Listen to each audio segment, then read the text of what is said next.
প্রশ্ন ফাঁসকে কেন্দ্র করে দীর্ঘদিনের আন্দোলনের পর কেন্দ্রীয় শিক্ষামন্ত্রীর পদত্যাগকে নিজেদের আন্দোলনের সাফল্য হিসেবে দাবি করছে ককরোচ জনতা পার্টি সিজেপি। এবার দলটির প্রতিষ্ঠাতা অভিজিৎ দীপকে ভারতের কেন্দ্রীয় স্বরাষ্ট্রমন্ত্রী অমিত শাহের পদত্যাগ দাবি করেছেন।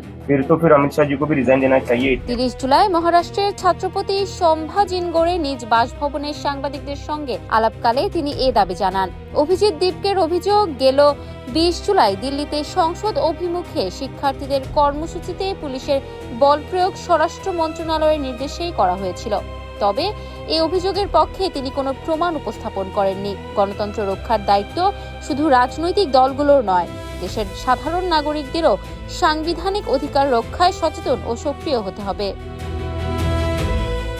দেশের বিচার ব্যবস্থা ও কেন্দ্রীয় তদন্ত সংস্থাগুলোর ভূমিকাও প্রশ্নবিদ্ধ করেন তিনি। তার অভিযোগ, কিছু কেন্দ্রীয় সংস্থাকে রাজনৈতিক উদ্দেশ্যে ব্যবহার করা হয়েছে। একই সঙ্গে তিনি দাবি করেন, গণতান্ত্রিক প্রতিষ্ঠানগুলোর দায়িত্ব ছিল একক কর্তৃত্বের প্রবণতার বিরুদ্ধে অবস্থান নেওয়া, কিন্তু তারা সেই দায়িত্ব যথাযথভাবে পালন করতে পারেনি।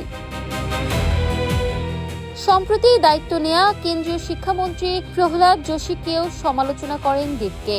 তার ভাষ্য, শিক্ষা মন্ত্রণালয়ের নেতৃত্বে এমন একজনকে আনা হয়েছে যার কিছু বক্তব্য ইতিমধ্যেই বিতর্কের জন্ম দিয়েছে। এতে জনগণের কাছে কি বার্তা যাচ্ছে সে বিষয়েও প্রশ্ন তোলেন তিনি।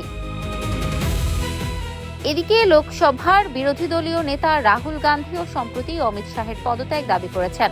সেই দাবির প্রতি সমর্থন জানিয়ে দীপকে বলেন, সরকার যদি সত্যিই দাবি করে যে তাদের সংগঠন বিদেশ থেকে পরিচালিত হচ্ছে বা বিদেশি অর্থায়ন পাচ্ছে, তবে সেটি দেশের স্বরাষ্ট্রমন্ত্রীর ব্যর্থতারই প্রমাণ।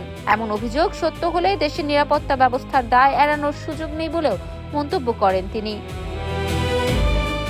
নিট প্রশ্ন ফাঁসকে কেন্দ্র করে কয়েক সপ্তাহ ধরে দেশ জুড়ে শিক্ষার্থী ও বিভিন্ন সংগঠনের আন্দোলন চলার পর শিক্ষামন্ত্রীর পদত্যাগে রাজনৈতিক চাপ আরও বেড়েছে। এর মধ্যেই স্বরাষ্ট্রমন্ত্রী অমিত শাহের পদত্যাগ দাবি নতুন রাজনৈতিক বিতর্কের জন্ম দিয়েছে। তবে অভিজিৎ দীপকের এসব অভিযোগ ও দাবির বিষয়ে কেন্দ্রীয় সরকার বা স্বরাষ্ট্র মন্ত্রণালয়ের পক্ষ থেকে এখন পর্যন্ত আনুষ্ঠানিক কোনো প্রতিক্রিয়া জানানো হয়নি। Desk report, campus Times.